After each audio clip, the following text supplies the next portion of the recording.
9ನೇ ತರಗತಿ ಸಮಾಜ ವಿಜ್ಞಾನ ಯೂಟ್ಯೂಬ್ ಪಾಠಕ್ಕೆ ಸ್ವಾಗತವನ್ನು ಬಯಸುತ್ತಾ, ವಿದ್ಯಾರ್ಥಿಗಳೇ, ಇಂದು ಮಾನವನ ಬಯಕೆಗಳು ಸ್ವಲ್ಪ ಇದಾವೆ, ಜಾಸ್ತಿ ಇದಾವೆ. ಅಂದರೆ ಮಿತವಾಗಿದ್ದಾವೆ, ಅಪರಿಮಿತವಾಗಿವೆ. ಅಪರಿಮಿತವಾಗಿದೆ. ಹಾಗಾದರೆ ಎಲ್ಲ ಬಯಕೆಗಳನ್ನು ಈಡೇರಿಸೋಕ್ಕೆ ಸಾಧ್ಯ ಇಲ್ಲ. ಹಾಗಾದರೆ ವಿದ್ಯಾರ್ಥಿಗಳೇ, ಅದರಲ್ಲಿ ಪ್ರಮುಖವಾದಂಥ ಬಯಕೆಗಳನ್ನು, ಮೂಲಭೂತವಾಗಿ ಬೇಕಾಗಿರ್ತಕ್ಕಂತಹ ಆಸೆ ಆಕಾಂಕ್ಷೆಗಳನ್ನು ಈಡೇರಿಸ್ಕೊಳ್ಲಿಕ್ಕೆ ಯಾವ ರೀತಿ ಈಡೇರಿಸ್ಕೊಂತೀರಿ? ಸಂಪನ್ಮೂಲ ವಸ್ತುಗಳನ್ನು ಕೊಂಡುಕೊಳ್ಳುವುದರಿಂದ, ಸರಕು ಸೇವೆಗಳನ್ನು ಪಡೆದುಕೊಳ್ಳುವುದರಿಂದ ಬಯಕೆಗಳನ್ನು ಈಡೇರಿಸ್ಕೊಂತೀರಿ. ಈ ಸರಕು ಸೇವೆಗಳು ಬರ್ಬರುತ್ತಾ ಮುಂದಿನ ದಿನಗಳಲ್ಲಿ ಕೊರತೆಯಲ್ಲಿ ಇರ್ಬೋದು, ಅಥವಾ ನಿಮ್ಮೆಲ್ಲ ಬಯಕೆಗಳನ್ನು ಈಡೇರಿಸ್ಕೊಳ್ಳೋಕ್ಕೆ ಸಾಧ್ಯ ಆಗದೆ ಇರ್ಬೋದು. ಇದಕ್ಕೆ ಕಾರಣ ಸಂಪನ್ಮೂಲಗಳ ಕೊರತೆ. ಹಾಗಾದ್ರೆ ನಾವು ಈ ತರಗತಿಯಲ್ಲಿ ಆ ಸಂಪನ್ಮೂಲಗಳ ಬಗ್ಗೆ ನಾವು ಅಭ್ಯಾಸ ಮಾಡೋಣ. ಈ ಸಂಪನ್ಮೂಲಗಳ ಕೊರತೆ ಹೇಗೆ ಉಂಟಾಯಿತು, ಮತ್ತೆ ಸಂಪನ್ಮೂಲಗಳ ವಿಧಗಳು ಯಾವ್ಯಾವು, ಕೊರತೆಯಲ್ಲಿನ ಸಂಪನ್ಮೂಲಗಳನ್ನು ನಾವು ಹೇಗೆ ಹೆಚ್ಚು ಮಾಡ್ಕೋಬಹುದು, ಅಂದರೆ ಅವುಗಳನ್ನು ಹಿತಮಿತವಾಗಿ ಯಾವ್ಯಾವ ಕ್ರಮಗಳನ್ನು ಅನುಸರಿಸುವುದರ ಮೂಲಕ ಸಂಪನ್ಮೂಲಗಳ ಕೊರತೆಯನ್ನು ಹೋಗಲಾಡಿಸ್ಬೋದು ಅನ್ನೋದನ್ನ ನಾವು ಇವತ್ತಿನ ಈ ಅರ್ಥಶಾಸ್ತ್ರ ವಿಭಾಗದ ಮೊದಲ ಪಾಠ ನೈಸರ್ಗಿಕ ಸಂಪನ್ಮೂಲಗಳು ಈ ಪಾಠದಲ್ಲಿ ತಿಳ್ಕೊಳ್ಳೋಣ. ನೈಸರ್ಗಿಕ ಸಂಪನ್ಮೂಲಗಳು.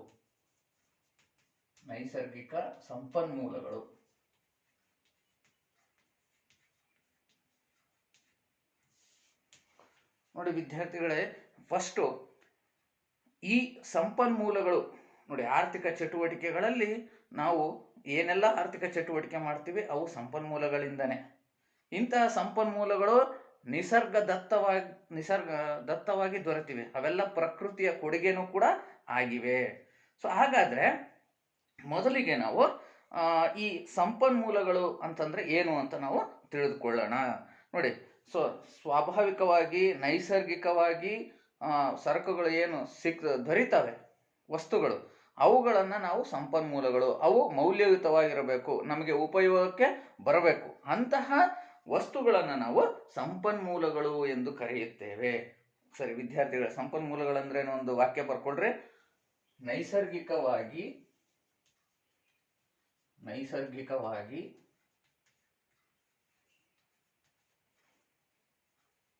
ಉಪಯೋಗಕ್ಕೆ ಬರುವ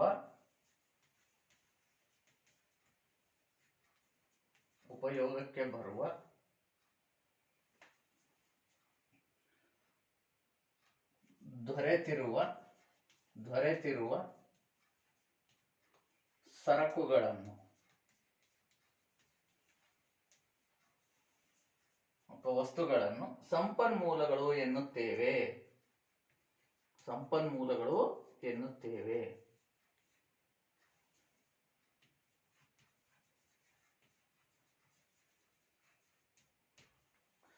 ವಿದ್ಯಾರ್ಥಿಗಳ, ಸಂಪನ್ಮೂಲಗಳು ಅಂದ್ರೆ ಏನು ಅಂತ ತಿಳ್ಕೊಂಡಿದ್ದೀರಿ. ಈ ಸಂಪನ್ಮೂಲಗಳು ಏನು ನೈಸರ್ಗಿಕವಾಗಿ ದೊರೀತವೆ, ಇವು ಪುನರ್ ಬಳಕೆಗೆ ಬರುವ ಆಧಾರದ ಮೇಲೆ ಮತ್ತು ಖಾಲಿಯಾಗುವ ಆಧಾರದ ಮೇಲೆ ಇವುಗಳನ್ನ ನಾವು ಎರಡು ಭಾಗಗಳಾಗಿ ವಿಂಗಡಿಸ್ತೀವಿ. ಹಾಗಾದ್ರೆ ನೈಸರ್ಗಿಕ ಸಂಪನ್ಮೂಲಗಳು ಎರಡು ವಿಭಾಗಗಳು ಯಾವ್ಯಾವಪ್ಪ ಅಂತಂದ್ರೆ, ಒಂದು ಮುಗಿದು ಹೋಗುವ ಸಂಪನ್ಮೂಲ, ಇನ್ನೊಂದು ಮುಗಿದು ಹೋಗಲಾರದ ಸಂಪನ್ಮೂಲ. ನೋಡಿ, ಅದಕ್ಕೆ ನಾನಾ ಹೆಸರಿನಿಂದ ಕರೀತಾರೆ. ನವೀಕರಣಗೊಳ್ಳುವ ಸಂಪನ್ಮೂಲ, ನವೀಕರಣಗೊಳ್ಳಲಾಗದ ಸಂಪನ್ಮೂಲ. ಹಾಗಂದ್ರೆ ಖಾಲಿಯಾಗುವ ಸಂಪನ್ಮೂಲ, ಖಾಲಿಯಾಗದೇ ಇರುವ ಸಂಪನ್ಮೂಲ, ಬಳಸಿದ್ರೂ ಪುನರ್ ಉತ್ಪತ್ತಿಯಾಗುವ ಸಂಪನ್ಮೂಲಗಳು ಅಂತ. ಸೊ ಹೀಗೆ ಅನೇಕ ಪ್ರಕಾರಗಳಿಂದ ಕರೀತಾರೆ. ಅವುಗಳನ್ನ ಈಗ ನಾವು ಸಂಕ್ಷಿಪ್ತವಾಗಿ ಎರಡು ಉದಾಹರಣೆಗಳಿಂದ ಎರಡು ವಿಧಗಳನ್ನ ಈಗ ತಿಳ್ಕೊಳ್ಳೋಣ. ನೀವು ಈ ಪಾಯಿಂಟ್ಸ್ನೆಲ್ಲ ನೋಟ್ ಮಾಡ್ಕೋಬೇಕಾಗುತ್ತೆ. ಓಕೆ, ಸಂಪನ್ಮೂಲಗಳ ಅರ್ಥನ ನಾವು ತಿಳ್ಕೊಂಡಿದೀವಿ. ಈಗ ಸಂಪನ್ಮೂಲಗಳ ವಿಧಗಳು.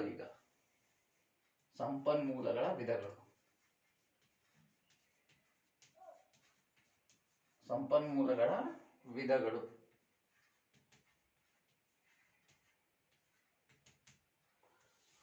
ನಾವು ಸಂಪನ್ಮೂಲಗಳಲ್ಲಿ ಎರಡು ವಿಧಗಳನ್ನು ನಾವು ಕಾಣ್ತೀವಿ. ಮೊದಲನೇದು ಮುಗಿದು ಹೋಗಲಾರದ, ಅಂದ್ರೆ ನವೀಕರಣಗೊಳ್ಳುವ ಸಂಪನ್ಮೂಲಗಳು ಅಂತ. ನವೀಕರಣಗೊಳ್ಳುವ ಸಂಪನ್ಮೂಲಗಳು.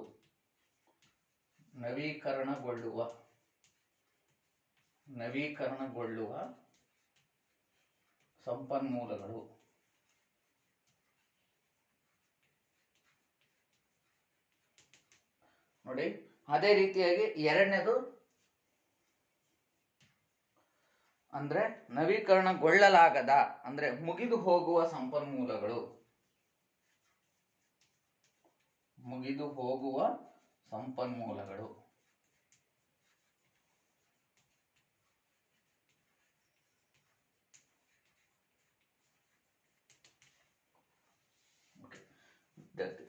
ಸೊ ನೀವೀಗ ಏನ್ ಮಾಡ್ಬೇಕಪ್ಪ ಅಂತಂದ್ರೆ ಈ ಎರಡು ವಿಧಗಳಲ್ಲಿ ಮೊದಲನೇ ವಿಧವನ್ನ ಬರ್ಕೋಬೇಕಾಗತ್ತೆ. ನವೀಕರಣಗೊಳ್ಳುವ ಸಂಪನ್ಮೂಲಗಳು ಅಂದ್ರೆ ನಾವು ಯಾವ ಸಂಪನ್ಮೂಲಗಳನ್ನ ಬಳಸ್ತೀವಿ, ಪ್ರಕೃತಿಯಿಂದ ದೊರೆಯುವ ಸಂಪನ್ಮೂಲಗಳನ್ನ, ಆ ಸಂಪನ್ಮೂಲಗಳು ಖಾಲಿಯಾದರೆ ಖಾಲಿಯಾಗದಂಗೆ ಹಾಗೆ ಪುನರುತ್ಪತ್ತಿ ಹೊಂದ್ತಾ ಇದ್ರೆ ಭವಿಷ್ಯದಲ್ಲಿ ನಾವು ಆ ಸಂಪನ್ಮೂಲಗಳನ್ನು ಬಳಸಿದ್ರು ಕೂಡ ಅವು ನಾಶವಾಗುವುದಿಲ್ಲ, ಪುನರ್ ಉತ್ಪತ್ತಿ ಹೊಂದುತ್ತಲೇ ಇರ್ತವೆ. ಉದಾಹರಣೆಗೆ ಭೂಮಿ, ಅದೇ ರೀತಿಯಾಗಿ ನೀರು, ಗಾಳಿ ಅಲ್ವಾ, ಸೊ ಸೂರ್ಯನ ರಶ್ಮಿ, ಸೊ ಇವೆಲ್ಲವೂ ಕೂಡ ನವೀಕರಣಗೊಳ್ಳುವ ಸಂಪನ್ಮೂಲ ಅಂದ್ರೆ ಪುನರ್ ಉತ್ಪತ್ತಿಯಾಗುವ ಸಂಪನ್ಮೂಲಗಳು. ನೋಡಿ ಅವಕ್ಕೆ ಉದಾಹರಣೆ ಅಂತಂದ್ರೆ ಇವನ್ ಬರ್ಕೋಬಹುದು: ನೀರು, ಗಾಳಿ, ಸೂರ್ಯನ ರಶ್ಮಿ, ಹಾಗೆಯೇ ಮಣ್ಣು. ಸೊ ಇವೆಲ್ಲವೂ ಕೂಡ ಮುಗಿಯದ ಸಂಪನ್ಮೂಲ ಅಂದ್ರೆ ನವೀಕರಣ. ನಾವು ಒಮ್ಮೆ ಇವನ್ನ ಬಳಸಿದ್ರೆ ಮತ್ತೆ ಅವು ಪ್ರಕೃತಿಯಲ್ಲಿ ಪುನರುತ್ಪತ್ತಿ ಹೊಂದುತ್ತವೆ. ಹಾಗಾಗಿ ನವೀಕರಣಗೊಳ್ಳುವ ಸಂಪನ್ಮೂಲಗಳು ಪ್ರಕೃತಿಯಲ್ಲಿ ಯಾವುದೇ ಕಾರಣಕ್ಕೂ ಖಾಲಿಯಾಗುವುದಿಲ್ಲ. ನೋಡಿ, ಈ ಸಂಪನ್ಮೂಲಗಳಿದ್ರೇನೆ ನಾವು ಬೇರೆ ಸರಕುಗಳನ್ನ ಉತ್ಪಾದಿಸ್ಲಿಕ್ಕೆ ಸಾಧ್ಯ ಆಗ್ತಕ್ಕಂಥದ್ದು. ಇನ್ನು ಮುಗಿದು ಹೋಗುವ ಸಂಪನ್ಮೂಲಗಳು. ನೋಡಿ, ಮುಗಿದು ಹೋಗುವ ಸಂಪನ್ಮೂಲಗಳು ಅಂತಂದ್ರೆ ಅವು ನಾವು ನಿಸರ್ಗದಲ್ಲಿ ನೈಸರ್ಗಿಕವಾಗಿ ಸಿಗ್ತಕ್ಕಂಥ ಸಂಪನ್ಮೂಲಗಳನ್ನ ಬಳಸಿದ್ರೆ ಅವು ಖಾಲಿ ಆಗ್ತವೆ, ಪುನರುತ್ಪತ್ತಿ ಹೊಂದುವುದಿಲ್ಲ. ಅಂತಹ ಸಂಪನ್ಮೂಲಗಳನ್ನ ಮುಗಿದು ಹೋಗುವ ಸಂಪನ್ಮೂಲಗಳು ಅಂತ ಹೇಳ್ತೀವಿ.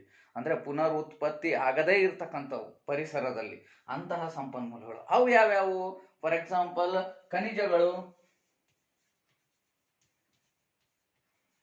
ಖನಿಜಗಳು, ಅದೇ ರೀತಿಯಾಗಿ ಪೆಟ್ರೋಲಿಯಂ,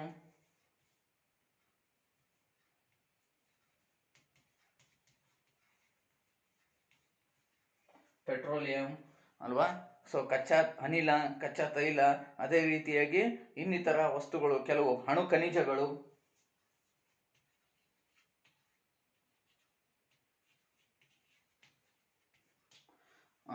ಸೊ ಇತ್ಯಾದಿ ಸರಕುಗಳು ಒಮ್ಮೆ ನಾವು ಪರಿಸರದಲ್ಲಿ ಬಳಸಿದ್ರೆ ಅವು ಪುನರುತ್ಪತ್ತಿ ಆಗಲ್ಲ, ಅವು ಖಾಲಿ ಆಗ್ಬಿಡ್ತವೆ. ಮುಂದಿನ ಜನಾಂಗಕ್ಕೆ ಆ ಗಣಿಗಳು, ಆ ಪೆಟ್ರೋಲಿಯಂ ಗಣಿಗಳಾಗಿರ್ಬೋದು, ಖನಿಜ ನಿಕ್ಷೇಪಗಳ ಗಣಿಗಳಾಗಿರ್ಬೋದು, ಅವು ಸಂಪೂರ್ಣವಾಗಿ ಖಾಲಿ ಆಗ್ತವೆ.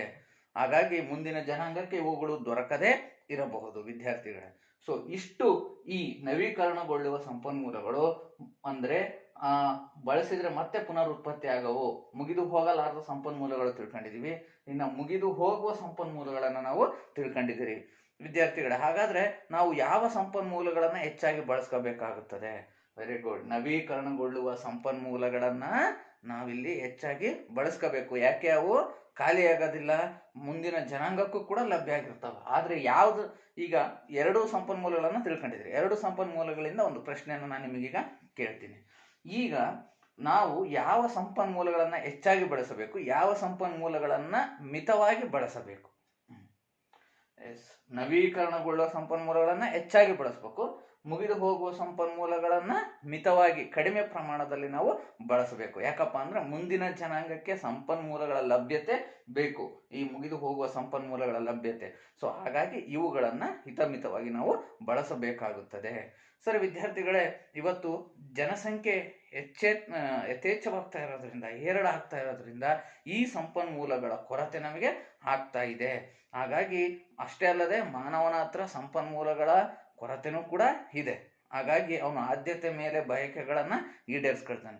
ಇಷ್ಟೆಲ್ಲ ಇದ್ರೂ ಕೂಡ ನಮ್ಮ ದೇಶದಲ್ಲಿ ಅಲ್ಲದೆ ಪ್ರಪಂಚದ ಅನೇಕ ದೇಶಗಳಲ್ಲೂ ಕೂಡ ಸಂಪನ್ಮೂಲಗಳ ಕೊರತೆನ ನಾವು ಕಾಣ್ತೀವಿ. ಹಾಗಾದ್ರೆ ಸಂಪನ್ಮೂಲಗಳ ಕೊರತೆಗೆ ಕಾರಣಗಳಾವು ಅದನ್ನ ನಾವೀಗ ತಿಳ್ಕೊಳ್ಳೋಣ. ಸೊ ಇಲ್ಲಿವರೆಗೂ ನಾವೇನ್ ತಿಳ್ಕೊಂಡ್ವಿ? ಸಂಪನ್ಮೂಲಗಳ ಅರ್ಥನ ತಿಳ್ಕೊಂಡಿದ್ವಿ. ಈಗ ಸಂಪನ್ಮೂಲಗಳ ವಿಧಗಳನ್ನ ತಿಳ್ಕೊಂಡ್ವಿ. ಇನ್ನು ಮುಂದಿನ ಹಂತದಲ್ಲಿ ಈ ಸಂಪನ್ಮೂಲಗಳು ಕೊರತೆ ಉಂಟಾಗ್ಲಿಕ್ಕೆ ಕಾರಣಗಳೇನು ಅಂತ ನಾವು ತಿಳ್ಕೊಳ್ಳೋಣ ವಿದ್ಯಾರ್ಥಿಗಳೇ. ಈಗ ಹೆಡ್ಡಿಂಗ್: ಸಂಪನ್ಮೂಲಗಳ ಕೊರತೆಗೆ ಕಾರಣಗಳು.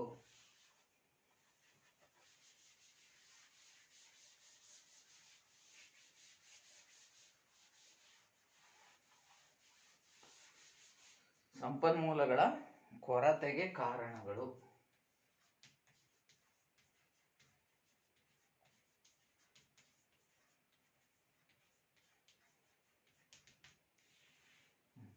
ಯಾಕೆ ಸಂಪನ್ಮೂಲಗಳ ಕೊರತೆ ಉಂಟಾಗ್ತಾ ಇದೆ ನೋಡಿ, ಇದಕ್ಕೆ ಅನೇಕ ಕಾರಣಗಳಿದಾವೆ. ಇವನ್ನ ಪಾಯಿಂಟ್ ವೈಸ್ ನೀವು ಅವನ್ನ ಏನ್ ಮಾಡ್ಬೇಕಾಗತ್ತೆ, ಬರ್ಕೊಂಡು ಅವುಗಳ ವಿವರಣೆನ ನೀವೀಗ ಆಲಿಸ್ಬೇಕಾಗುತ್ತೆ ವಿದ್ಯಾರ್ಥಿಗಳೇ.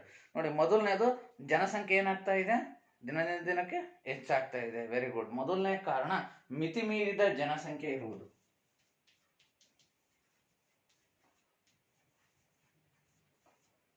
ಮಿತಿ ಮೀರಿದ ಜನಸಂಖ್ಯೆ ಇರುವುದು.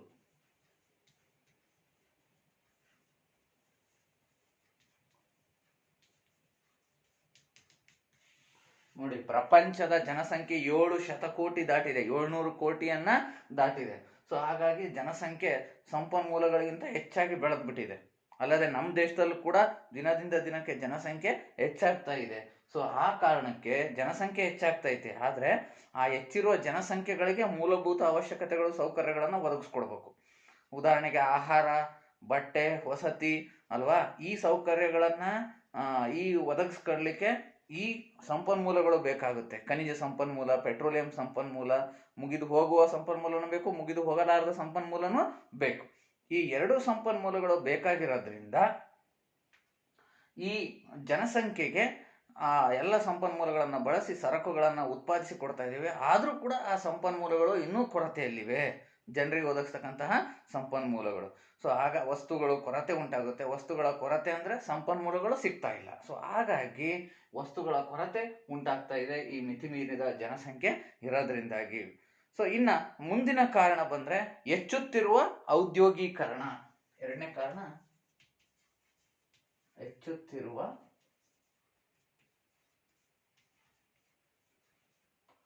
ಔದ್ಯೋಗೀಕರಣ.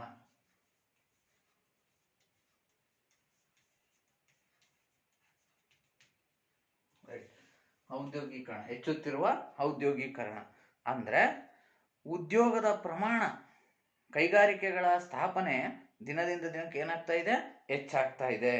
ಸೊ ಹಾಗೆ ನೋಡ್ರಿ, ಉದ್ಯಮಗಳ ಸಂಖ್ಯೆ ಹೆಚ್ಚಿದಂತೆಲ್ಲ ಅವುಗಳಿಗೆ ಬಳಸ್ತಕ್ಕಂಥ ಕಚ್ಚಾ ವಸ್ತುಗಳ ಪ್ರಮಾಣನೂ ಕೂಡ ಏನಾಗುತ್ತೆ, ಹೆಚ್ಚಾಗುತ್ತೆ.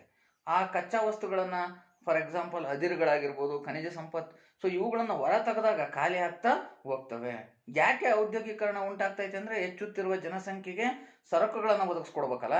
ಉದಾಹರಣೆಗೆ ಬಟ್ಟೆ ಆಗಿರ್ಬೋದು, ಅಥವಾ ಕಬ್ಬಿಣ, ಇತರ ಲೋಹಗಳಿಂದ ತಯಾರಿಸಿದಂಥ ಕೆಲವು ಸರಕುಗಳು, ವಾಹನಗಳಾಗಿರ್ಬೋದು.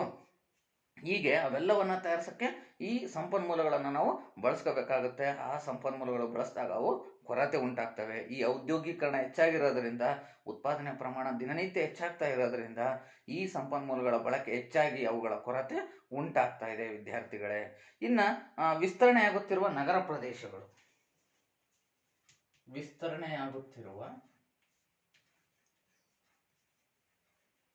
ವಿಸ್ತರಣೆಯಾಗುತ್ತಿರುವ ನಗರ ಪ್ರದೇಶಗಳು.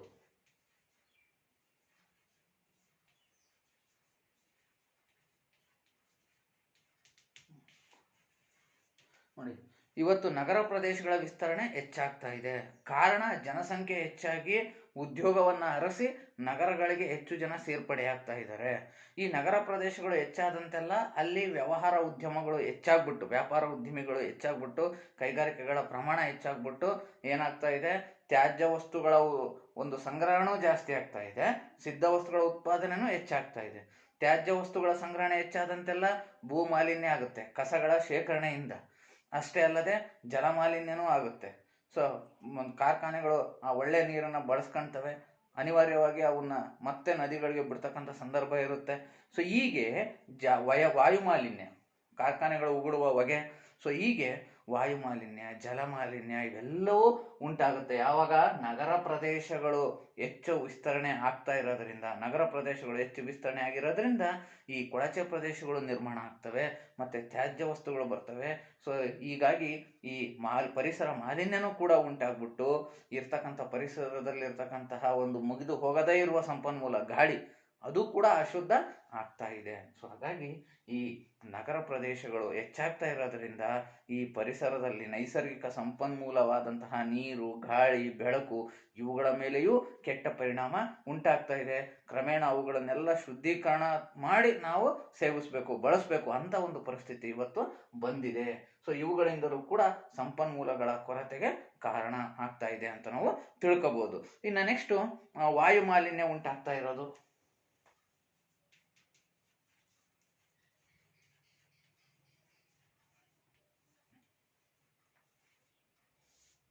ನೋಡಿ, ನಾನು ಈಗಾಗಲೇ ಹೇಳಿದೆ, ನಗರ ಪ್ರದೇಶಗಳು ವಿಸ್ತರಣೆ ಆಗಿ ಅಷ್ಟೇ ಅಲ್ಲದೆ ಜನಸಂಖ್ಯೆ ಹೆಚ್ಚಾಗೋದ್ರಿಂದ ಸಾರಿಗೆ ಸಂಪರ್ಕದ ಬಳಕೆಯ ಪ್ರಮಾಣನೂ ಕೂಡ ಏನಾಗುತ್ತೆ, ಹೆಚ್ಚಾಗುತ್ತೆ. ಇದರಿಂದ ವಾಹನಗಳು ಬಿಡ್ತಕ್ಕಂತಹ ಹೊಗೆ, ಸೊ ಇವುಗಳಿಂದ ಇಂಗಾಲದ ಡೈಆಕ್ಸೈಡ್ನ ಪ್ರಮಾಣ ವಾತಾವರಣದಲ್ಲಿ ಹೆಚ್ಚಾಗ್ಬಿಟ್ಟು ಉಷ್ಣತೆ ಪ್ರಮಾಣ ಅಧಿಕ ಆಗುತ್ತೆ. ಅಷ್ಟೇ ಅಲ್ಲದೆ ಮಾನವನ ಜೀವಜನಕ ಅನಿಲವಾಗಿರ್ತಕ್ಕಂಥ ಆಮ್ಲಜನಕದ ಕೊರತೆ ಉಂಟಾಗುತ್ತೆ. ಸೊ ಹೀಗೆ ವಾಯು ಮಾಲಿನ್ಯ ಉಂಟಾಗ್ಬಿಟ್ಟು ಆ ಗಾಳಿಯ ಕೊರತೆನೂ ಕೂಡ ಉಂಟಾಗುತ್ತದೆ. ಹಾಗಾಗಿ ಸಂಪನ್ಮೂಲಗಳ ಕೊರತೆಗೆ ಈ ವಾಯು ಮಾಲಿನ್ಯ ಕೂಡ ಪ್ರಮುಖ ಕಾರಣ ಆಗಿದೆ. ಕೈಗಾರಿಕೆಗಳು ಬಿಡ್ತಕ್ಕಂತಹ ಹೊಗೆ, ಸೊ ಇವುಗಳಿಂದಲೂ ಕೂಡ ಈ ನೈಸರ್ಗಿಕ ಸಂಪನ್ಮೂಲಗಳ ಕೊರತೆ ಉಂಟಾಗುತ್ತದೆ. ಸರಿ ವಿದ್ಯಾರ್ಥಿಗಳಿಂದ ಜಲ ಮಾಲಿನ್ಯ, ಭೂ ಸವಕಳಿ ಮಾಡೋದು ಇವುಗಳು ಕೂಡ ಈ ಸಂಪನ್ಮೂಲಗಳ ಕೊರತೆಗೆ ಕಾರಣ ಆಗುತ್ತೆ. ಬರ್ಕೊಡ್ರಿ ಅದೊಂದು ಪಾಯಿಂಟ್, ಜಲ ಮಾಲಿನ್ಯ ಮತ್ತು ಭೂ ಸವಕಳಿ ಉಂಟಾಗುತ್ತಿರುವುದು. 5ನೇ ಪಾಯಿಂಟ್, ಜಲ ಮಾಲಿನ್ಯ ಮತ್ತು ಭೂ ಸವಕಳಿ.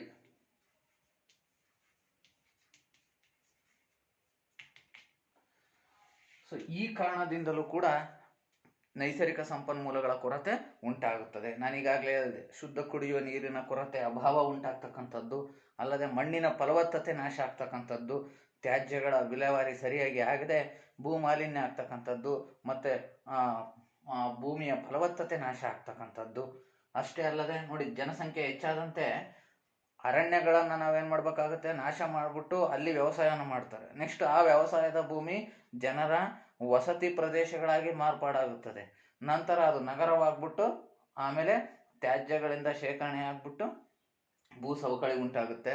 ಅದೇ ರೀತಿ ಜಲಮಾಲಿನ್ಯ, ಕಾರ್ಖಾನೆಗಳು ಬಿಡ್ತಕ್ಕಂತಹ ನೀರು, ಕಲುಷಿತ ನೀರು ಅಲ್ವಾ. ಸೊ ಹೀಗೆ ಈ ಜಲಮಾಲಿನ್ಯ, ಭೂ ಸವಕಳಿಯಿಂದಲೂ ಕೂಡ ನೈಸರ್ಗಿಕ ಸಂಪನ್ಮೂಲಗಳ ಲಭ್ಯತೆಯಲ್ಲಿ ಕೊರತೆ ಉಂಟಾಗ್ತಾ ಇದೆ ವಿದ್ಯಾರ್ಥಿಗಳೇ. ಸೊ ಇಲ್ಲಿವರೆಗೂ ನೀವೇನು ತಿಳ್ಕೊಂಡಿದ್ದೀರಿ, ಸಂಪನ್ಮೂಲಗಳ ಕೊರತೆಗೆ ಕಾರಣಗಳೇನು ಅಂತ. ಸೊ ಪರೀಕ್ಷಾ ದೃಷ್ಟಿಯಿಂದ ಇದು ಅತ್ಯುತ್ತಮವಾದಂತಹ ಪರಿಕಲ್ಪನೆ ಆಗಿರುತ್ತೆ. ಸಂಪನ್ಮೂಲಗಳ ಕೊರತೆಗೆ ಕಾರಣಗಳೇನು ಅಂದರೆ ಇಷ್ಟನ್ನು ನೀವು ತಿಳಿಸ್ಬೇಕು. ಸರಿ ವಿದ್ಯಾರ್ಥಿಗಳೇ, ಈಗ ನಿಮಗೆ ಈ ಹಂತದಲ್ಲಿ ಕೆಲವು ಪ್ರಶ್ನೆಗಳನ್ನು ನಾನು ನಿಮಗೆ ಕೇಳ್ತೀನಿ. ಆಮೇಲೆ ಈ ಪಾಠದ ಮುಂದಿನ ಭಾಗಕ್ಕೆ ಹೋಗೋಣ. ಓಕೆ, ಇವನ್ನ ಬರ್ಕೊಂಡಿದ್ದೀರಲ್ಲ. ಸಂಪನ್ಮೂಲಗಳಲ್ಲಿ ಎಷ್ಟು ವಿಧ, ಅವು ಯಾವುವು? ಯೋಚನೆ ಮಾಡಿ. ಸಂಪನ್ಮೂಲಗಳಲ್ಲಿ ಎಷ್ಟು ವಿಧ, ಅವು ಯಾವುವು? ಯಾವುವು ಸಂಪನ್ಮೂಲಗಳಲ್ಲಿ ಎಷ್ಟು ವಿಧ? 2 ವಿಧಗಳು. ಒಂದು ಮುಗಿದು ಹೋಗುವ ಸಂಪನ್ಮೂಲ, ಇನ್ನೊಂದು ಮುಗಿದು ಹೋಗಲಾರದ ಸಂಪನ್ಮೂಲ. ಕರೆಕ್ಟ್. ಅದೇ ರೀತಿ ಮತ್ತೊಂದು ಪ್ರಶ್ನೆ, ಖನಿಜ ಸಂಪನ್ಮೂಲಗಳು ಯಾವ ವಿಧದ ಸಂಪನ್ಮೂಲಗಳಿಗೆ ಸೇರುತ್ತವೆ? ಈ 2 ವಿಧದ ಸಂಪನ್ಮೂಲಗಳಲ್ಲಿ ಖನಿಜಗಳು ಯಾವ ವಿಧದ ಸಂಪನ್ಮೂಲಗಳಿಗೆ ಸೇರುತ್ತವೆ? ಎಸ್, ಮುಗಿದು ಹೋಗುವ ಸಂಪನ್ಮೂಲಗಳ ವಿಧಕ್ಕೆ ಸೇರ್ತವೆ ಖನಿಜ ಸಂಪನ್ಮೂಲಗಳು. ಸರಿ ವಿದ್ಯಾರ್ಥಿಗಳೇ, ಸೊ ಇಲ್ಲಿವರೆಗೂ ಈ ಒಂದು ಅಂಶವನ್ನು ಚೆನ್ನಾಗಿ ತಿಳ್ಕೊಂತ ಇದ್ದೀರಿ. ಇನ್ನು ಮುಂದೆ ಈ ಪಾಠಕ್ಕೆ ಸಂಬಂಧಪಟ್ಟಂತೆ ಒಂದು ಚಟುವಟಿಕೆ ನಾನು ಕೊಡ್ತೀನಿ, ಇದನ್ನು ನೀವು ಮನೆಯಲ್ಲಿ ಮಾಡಬೇಕಾಗುತ್ತೆ. ಸೊ ಏನದು ನೋಡಿ, ಮುಗಿದು ಹೋಗುವ ಸಂಪನ್ಮೂಲಗಳು ಬರ್ಕೊಡ್ರಿ ಆ ಚಟುವಟಿಕೆನ. ಮುಗಿದು ಹೋಗುವ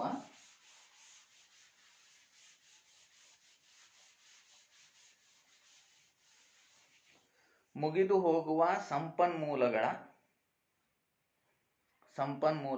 ಪಟ್ಟಿಯನ್ನು ತಯಾರಿಸಿ. ಮುಗಿದು ಹೋಗುವ ಸಂಪನ್ಮೂಲಗಳ ಪಟ್ಟಿಯನ್ನು ತಯಾರಿಸಿ. ಮತ್ತು ಮುಗಿದು ಹೋಗದೇ ಇರುವ ಸಂಪನ್ಮೂಲಗಳ ಪಟ್ಟಿಯನ್ನು ತಯಾರಿಸಿ. 2 ರೀತಿಯ ಸಂಪನ್ಮೂಲಗಳಲ್ಲಿ ಯಾವ್ಯಾವ ಸಂಪನ್ಮೂಲಗಳು ಬರ್ತವೆ ಅನ್ನೋದನ್ನು ಒಂದು 2 ಪಟ್ಟಿಯನ್ನು ನೀವು ಮಾಡಬೇಕಾಗುತ್ತೆ. ಒಂದು ಮುಗಿದು ಹೋಗುವ ಸಂಪನ್ಮೂಲದ ಪಟ್ಟಿ, ಇನ್ನೊಂದು ಮುಗಿದು ಹೋಗಲಾರದ ಸಂಪನ್ಮೂಲಗಳ ಪಟ್ಟಿ.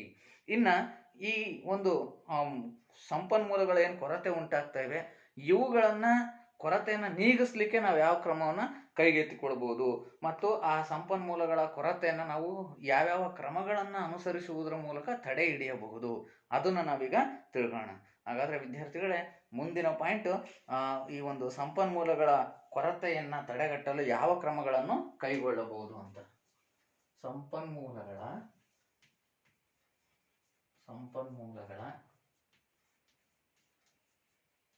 ಕೊರತೆಯನ್ನು ನಿವಾರಿಸಲು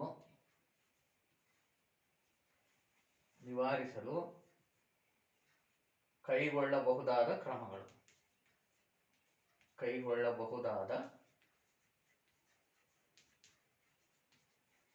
ಕ್ರಮಗಳು.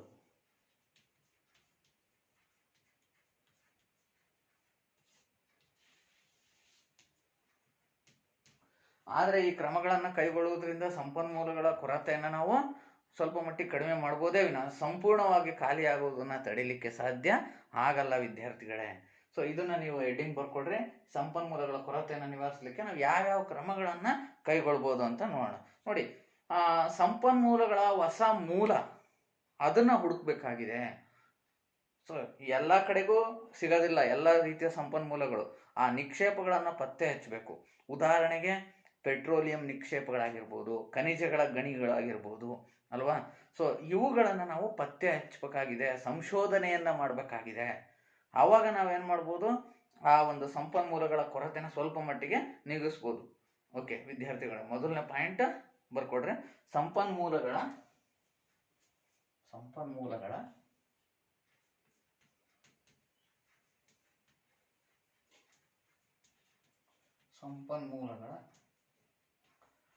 ಹೊಸ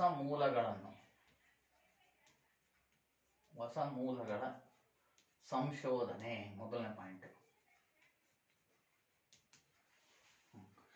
ಹೊಸ ಮೂಲಗಳನ್ನು ಹುಡುಕ್ತಕ್ಕಂಥದ್ದು ಅಂದರೆ ಹೊಸ ಗಣಿ ಪ್ರದೇಶಗಳನ್ನು ಹುಡುಕ್ತಕ್ಕಂಥದ್ದು. ಅದೇ ರೀತಿ ಪೆಟ್ರೋಲಿಯಂ ಗಣಿ ಪ್ರದೇಶಗಳು, ಮುಗಿದು ಹೋಗ್ತಕ್ಕಂಥ ಸಂಪನ್ಮೂಲಗಳಿದಾವಲ್ಲ, ಆ ಸಂಪನ್ಮೂಲಗಳ ಮೂಲಗಳನ್ನು ಹೆಚ್ಚಾಗಿ ಶೋಧನೆ ಹುಡುಕ್ಬೇಕು. ಹಾಗಾಗಿ ನೆಕ್ಸ್ಟ್ ಆ ಮುಗಿದು ಹೋಗ್ತಾವಲ್ಲ ಸಂಪನ್ಮೂಲಗಳು, ಅವಕ್ಕೆ ಪರ್ಯಾಯವಾಗಿ ಬೇರೆ ಸಂಪನ್ಮೂಲಗಳನ್ನು ಬಳಸಬೇಕು. ಉದಾಹರಣೆಗೆ ಡೀಸೆಲ್ ಬದಲಿಗೆ ಎಥೆನಾಲ್, ಡೀಸೆಲ್ ಬದಲಿಗೆ ಎಲೆಕ್ಟ್ರಿಕಲ್ ಅಂದರೆ ವಿದ್ಯುತ್ ಶಕ್ತಿ. ನೋಡಿ, ಉದಾಹರಣೆಗೆ ಈಗ ಟ್ರೈನ್ಗಳಲ್ಲಿ ನೋಡ್ಬೋದು ನೀವು, ಡೀಸೆಲ್ ಚಾಲಿತ ಇಂಜಿನ್ಗಳು ಕಡಿಮೆ ಆಗಿವೆ ಟ್ರೈನ್ಗಳಲ್ಲಿ, ರೈಲುಗಳಲ್ಲಿ. ಅದ್ರ ಬದಲು ವಿದ್ಯುತ್ ಚಾಲಿತ ರೈಲ್ವೆ ಇಂಜಿನ್ಗಳೇ ಹೆಚ್ಚಾಗಿವೆ. ಸೊ ಹಾಗಾಗಿ ಈ ಪರ್ಯಾಯ ಸಂಪನ್ಮೂಲಗಳನ್ನು ಹುಡುಕಬೇಕಾಗಿದೆ. ಬದಲಿ ಸಂಪನ್ಮೂಲಗಳನ್ನು ನಾವು ಬಳಸಬೇಕು.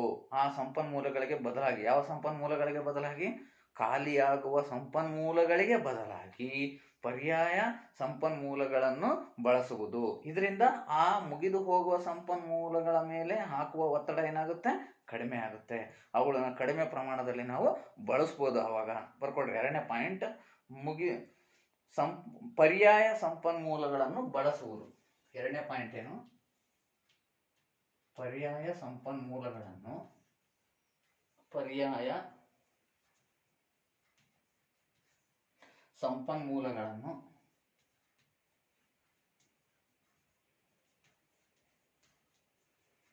ಬಳಸುವುದು.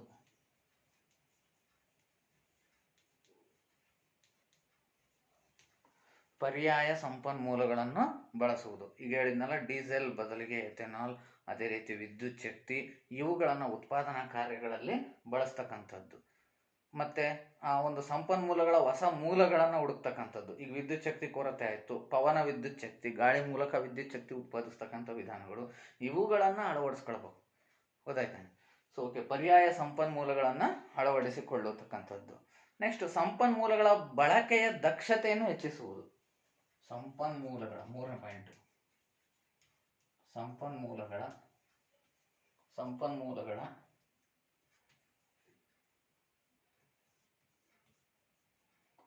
ಬಳಕೆಯ ದಕ್ಷತೆ.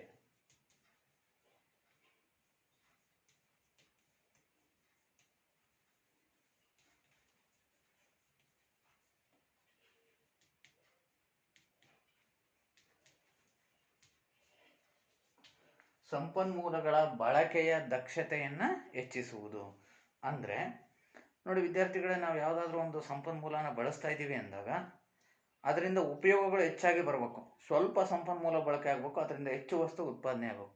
ನೋಡಿ, ಈಗ 2 ಸ್ಟ್ರೋಕ್ ಇಂಜಿನ್ಗಳನ್ನು 4 ಸ್ಟ್ರೋಕ್ ಇಂಜಿನ್ಗಳಾಗಿ ಬದಲಾಯಿಸಿದ್ದೀವಿ. ಇದರಿಂದ ಆ ಒಂದು ವಾಹನಗಳಲ್ಲಿ ಪೆಟ್ರೋಲ್ನ ಇಂಧನ ಕ್ಷಮತೆ ಏನಾಗುತ್ತೆ, ಹೆಚ್ಚಾಗುತ್ತೆ. ಈಗ ಫಾರ್ ಎಕ್ಸಾಂಪಲ್ 1 ಲೀಟ್ರಿಗೆ 30 ಕಿಲೋಮೀಟರ್ ಕೊಡ್ತಕ್ಕಂತಹ ಜಾಗದಲ್ಲಿ ಗಾಡಿಗಳು ಏನಾಗ್ತವೆ, ಒಂದು 50-60 ಕಿಲೋಮೀಟರ್ ಕೊಡ್ತವೆ. ಇದಕ್ಕೆ ಕಾರಣ ಆ ಒಂದು ಇಂಜಿನಿನ ದಕ್ಷತೆಯನ್ನು ಹೆಚ್ಚಿದ್ದು. ಅದು ಕಡಿಮೆ ಪ್ರಮಾಣದ ಇಂಧನವನ್ನು ತಗೊಂಡು ಹೆಚ್ಚು ಕೆಲಸವನ್ನು ನಿರ್ವಹಿಸುತ್ತೆ. ಇದು ಯಂತ್ರಗಳಲ್ಲೂ ಕೂಡ ಆಗುತ್ತೆ. ಕೈಗಾರಿಕೆಗಳಲ್ಲಿ ಬಳಸಬೇಕಾದ್ರೆ ಕಡಿಮೆ ಪ್ರಮಾಣದ ಇಂಧನ, ವಿದ್ಯುತ್ ಶಕ್ತಿಯನ್ನು ಬಳಸಿ ತಮ್ಮ ದಕ್ಷತೆಯನ್ನು ಹೆಚ್ಚಿಸ್ಕೊಳ್ತವೆ. ಅಂಥ ಯಂತ್ರಗಳು, ಅಂಥ ತಂತ್ರಜ್ಞಾನ ಇವತ್ತು ಉತ್ಪಾದನೆಯಲ್ಲಿ ಲಭ್ಯವಿದೆ. ಅದನ್ನು ನಾವು ಬಳಸಬೇಕು. ಹಾಗೆ ಸಂಪನ್ಮೂಲಗಳ ಬಳಕೆಯ ದಕ್ಷತೆಯನ್ನು ಹೆಚ್ಚಿಸುವುದರಿಂದ ಏನಾಗುತ್ತೆ, ಆ ಸಂಪನ್ಮೂಲಗಳ ಬಳಕೆ ಮಾಡೋದನ್ನು ನಾವು ಕಡಿಮೆ ಮಾಡ್ದಂಗೆ ಆಗುತ್ತೆ. ಅದರಿಂದ ಸಿಗ್ತಕ್ಕಂಥ ಉಪಯೋಗ ಹೆಚ್ಚಾಗಿರುತ್ತೆ ವಿದ್ಯಾರ್ಥಿಗಳೇ. ನೋಡಿ, ಇದೊಂದು ಪಾಯಿಂಟ್ ನೀವು ಬರ್ಕೋಬೇಕಾಗುತ್ತೆ. ಇನ್ನು ಈ ಸಂಪನ್ಮೂಲಗಳನ್ನು ಹೆಚ್ಚು ಬಳಸ್ದಂಗೆ ಕಾನೂನಿನ ಕ್ರಮಗಳನ್ನು ತಗೊಳ್ಬೇಕು. ಸಂಪನ್ಮೂಲ ಬಳಕೆಯ ಮೇಲೆ ಸರ್ಕಾರ ನಿಯಂತ್ರಣಗಳನ್ನು ಇಟ್ಕೊಳ್ಬೇಕು. ಕಾನೂನುಗಳು, ಕಠಿಣ ಕಾನೂನುಗಳನ್ನು ಜಾರಿಗೆ ತಂದಿದ್ದೇ ಆದರೆ ಈ ಸಂಪನ್ಮೂಲಗಳ ಬಳಕೆ ಮಿತವಾಗಿರುತ್ತದೆ. ಬರ್ಕೊಡ್ರಿ. ಸಂಪನ್ಮೂಲಗಳ ಬಳಕೆಯ ಮೇಲೆ 4ನೇ ಪಾಯಿಂಟ್, ಸಂಪನ್ಮೂಲಗಳ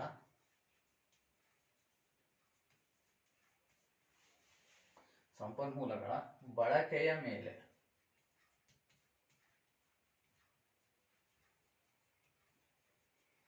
ಸರ್ಕಾರ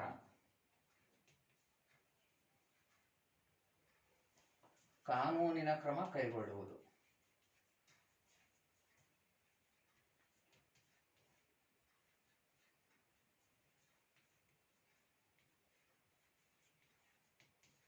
ಕಾನೂನಿನ ಕ್ರಮಗಳನ್ನು ಕೈಗೊಳ್ಳುವುದು.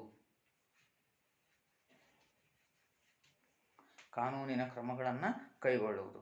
ಸೊ ಇವುಗಳನ್ನು ಬಳಸಿದ್ದೇ ಆದರೆ ನೋಡಿ, ಸೊ ಫಾರ್ ಎಕ್ಸಾಂಪಲ್ ಈಗ ಅರಣ್ಯಗಳ ನಾಶದ ಮೇಲೆ ಸಾಕಷ್ಟು ಕಠಿಣ ಕ್ರಮಗಳನ್ನು ಜಾರಿಗೆ ತಂದಿದ್ದಾರೆ. ಹಾಗಾಗಿ ಸುಮ್ಮನೆ ಎಲ್ಲೂ ಮರ ಗಿಡಗಳನ್ನು ಕಡಿಯುವ ಹಾಗಿಲ್ಲ ನಮ್ಮ ದೇಶದಲ್ಲಿ. ಸೊ ಹಾಗೆ ಇಂಧನ, ಖನಿಜ ಆಗಿರ್ಬೋದು, ಗಣಿಗಾರಿಕೆ, ಅಕ್ರಮ ಗಣಿಗಾರಿಕೆ, ಸೊ ಇವೆಲ್ಲವುಗಳ ಮೇಲೆ ಕಠಿಣ ಕಾನೂನು ಕ್ರಮಗಳನ್ನು ಜಾರಿಗೆ ತಂದಿರೋದ್ರಿಂದ ಈ ಸಂಪನ್ಮೂಲಗಳನ್ನು ಮನಸೋಇಚ್ಛೆ ಅಂದರೆ ಹೆಚ್ಚಿನ ಪ್ರಮಾಣದಲ್ಲಿ ಹೊರ ತೆಗೆದು ಅದನ್ನ ಖಾಲಿ ಮಾಡ್ತಕ್ಕಂಥ ಕೆಲಸಕ್ಕೆ ಕಡಿವಾಣ ಬಿದ್ದಿದೆ. ಇಂತಹ ಒಂದು ಕಾನೂನುಗಳು ಹೆಚ್ಚಿನ ಪ್ರಮಾಣದಲ್ಲಿ ಜಾರಿಗೆ ಆಗಬೇಕು. ಈ ಸರ್ಕಾರ ಈ ಕಾನೂನಿನ ಕ್ರಮಗಳನ್ನು ಕೈಗೊಂಡಿದ್ದೇ ಆದರೆ ಈ ಮುಗಿದು ಹೋಗುವ ಸಂಪನ್ಮೂಲಗಳನ್ನು ಮುಂದಿನ ಜನಾಂಗಕ್ಕೆ ನಾವು ರಕ್ಷಿಸಿ ಇಡ್ಬೋದು. ಅವುಗಳು ಬಳಸುವ ಹಾಗೆ ನಾವು ಅದನ್ನ ಮಾಡ್ಬೋದು. ಇನ್ನು ಸಾಮಾನ್ಯವಾಗಿ ನಾವು ಯಾವ ಸಂಪನ್ಮೂಲಗಳನ್ನು ಹೆಚ್ಚಾಗಿ ಬಳಸ್ಬೇಕು? ಮುಗಿದು ಹೋಗಲಾರದ ಸಂಪನ್ಮೂಲಗಳನ್ನು ಹೆಚ್ಚು ಬಳಸುವುದು. ಮುಗಿಯದ ಅಂದ್ಬಿಡ್ತೀನಿ ಅದನ್ನ. ಮುಗಿಯದ ಸಂಪನ್ಮೂಲಗಳನ್ನು ಹೆಚ್ಚಾಗಿ ಬಳಸುವುದು. ಮುಗಿಯದ ಸಂಪನ್ಮೂಲಗಳ ಹೆಚ್ಚು ಬಳಕೆ. ಸರಿ ವಿದ್ಯಾರ್ಥಿಗಳ, ಈಗ ಮುಗಿಯದ ಸಂಪನ್ಮೂಲಗಳ ಹೆಚ್ಚು ಬಳಕೆನ ನಾವು ತಿಳ್ಕೊಂಡ್ವಿ. ಮುಗಿಯದ ಸಂಪನ್ಮೂಲಗಳನ್ನು ಹೆಚ್ಚು ಬಳಸ್ತಕ್ಕಂಥದ್ದು, ಉದಾಹರಣೆಗೆ ವಿದ್ಯುತ್ ಶಕ್ತಿಯನ್ನು ತೆಗೆದುಕೊಂಡ್ರೆ ನಾವು ಬರೀ ಕಲ್ಲಿದ್ದಲು ಆಗಿರ್ಬೋದು ಅಲ್ವಾ, ಸೊ ನೀರಾಗಿರ್ಬೋದು, ಇದನ್ನು ಬಳಸೋದ್ರ ಬದಲು ನಾವೇನು ಮಾಡಬೇಕು, ಪವನ ವಿದ್ಯುತ್ ಶಕ್ತಿಯಿಂದ ವಿದ್ಯುತ್ತನ್ನು ಉತ್ಪಾದನೆ ಮಾಡ್ತಕ್ಕಂಥದ್ದು ಜೈವಿಕ ಅನಿಲದ ಮೂಲಕ. ಸೊ ಇದನ್ನು ನಾವು ಮಾಡಬೇಕಾಗಿದೆ. ಇನ್ನು ಮುಂದನೇದು ಮಾಲಿನ್ಯ ಕಡಿಮೆ ಮಾಡುವ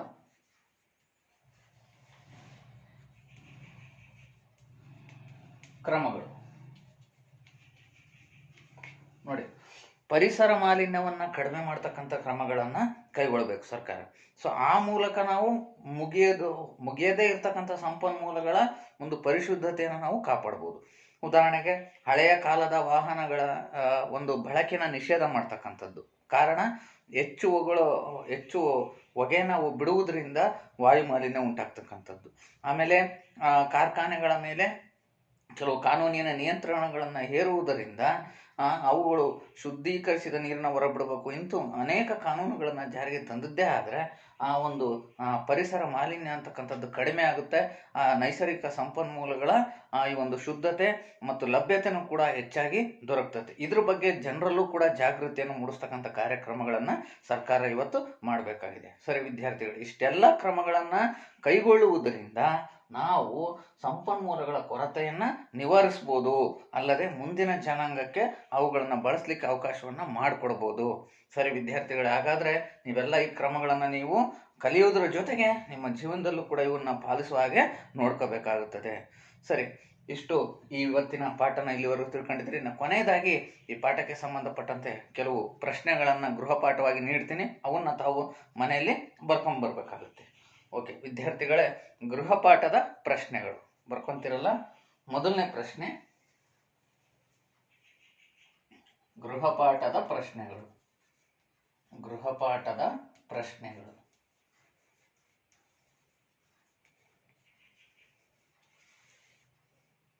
ಒಂದು ಪ್ರಶ್ನೆ, ಸಂಪನ್ಮೂಲ ಎಂದರೇನು? ಸಂಪನ್ಮೂಲ ಎಂದರೇನು? ಸಂಪನ್ಮೂಲ ಎಂದರೇನು? ಎರಡನೇ ಪ್ರಶ್ನೆ, ಸಂಪನ್ಮೂಲಗಳ ಕೊರತೆಗೆ ಕಾರಣಗಳೇನು? ಸಂಪನ್ಮೂಲಗಳ ಕೊರತೆಗೆ ಕಾರಣಗಳೇನು?